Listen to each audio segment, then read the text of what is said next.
प्रयाग आए हैं और यहाँ के जो क्षेत्र देवता हैं उनकी पूजा के दर्शन का आशीर्वाद ले रहे हैं।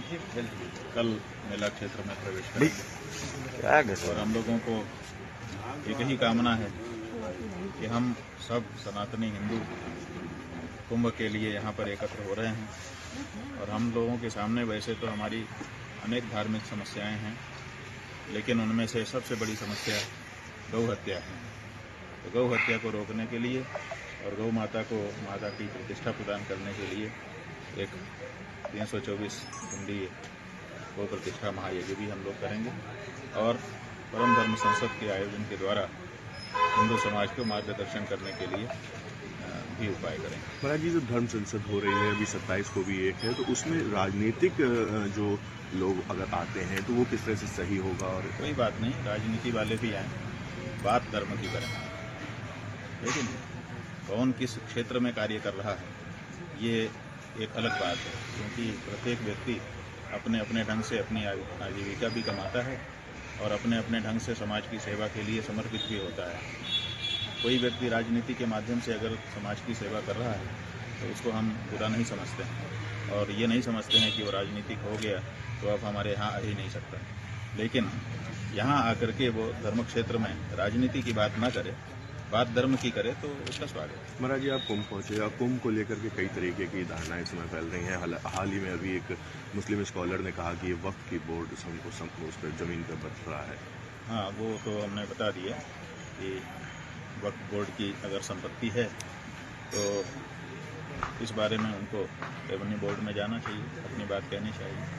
जिसकी ज़मीन होती है वो अपना न्यायालय में जा करके उद्घोषणा करवा लेता है, डिक्लेरेशन का सूट दाखिल करना पड़ता है अथवा दूसरी भी कार्यवाहियाँ वो करना चाहिए। वक्तव्य देने से तो कोई ज़मीन किसी की नहीं हो जाती है, उसके लिए तो प्रमाण प्रस्तुत करना पड़ता है। करें, अगर उनकी होगी उनको दे दी जाएगी, हमारी होगी हमको दे दी जाएगी। ये जो बात है न्याय की है और यही बात हम उन मस्जिदों के बारे में कह रहे हैं कि भाई हमारी है और हम न्यायालय में जाकर के प्रमाण दे रहे हैं।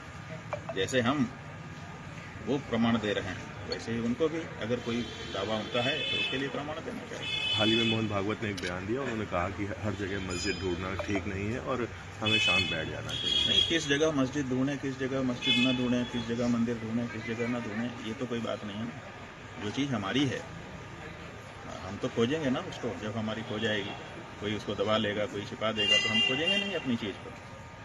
आप हमारी चीज़ का जो हमारा दावा है उसको ही निरस्त कर देना चाहते हो, ये तो नहीं हो सकता। इसीलिए व्यापक रूप से इस बारे में प्रतिक्रिया हुई है, लोगों को ठीक नहीं लगा है, क्योंकि जो हमारी चीज़ है वो हमारी है और जब वो खो जाएगी हम उसको खोजेंगे। कुंभ को लेकर महाराज जी धमकी भी आ रही है, कहा गया कि हिंदुओं का ये आखिरी कुंभ होगा और स्नान के दिन वो कुछ ऐसा कर सकते हैं, उसको भी देखिए, पुराने ज़माने में इतिहास साक्षी है, लाखों की संख्या में हमको मार दिया गया,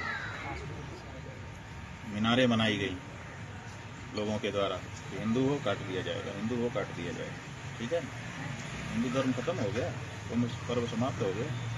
इसलिए कोई ये कहे कि हमको मार देगा और ये पर्व समाप्त हो जाएंगे, ये हिंदू उत्सव समाप्त हो जाएंगे, तो ये नहीं है। हम इस बारे में नहीं रखते हैं। सच बात ये है कि एक हिंदू ही है, सनातनी ही है जो मरने से नहीं डरता, क्योंकि वो जानता है कि अभी मरूंगा तो फिर से पुनर्जन्म होगा।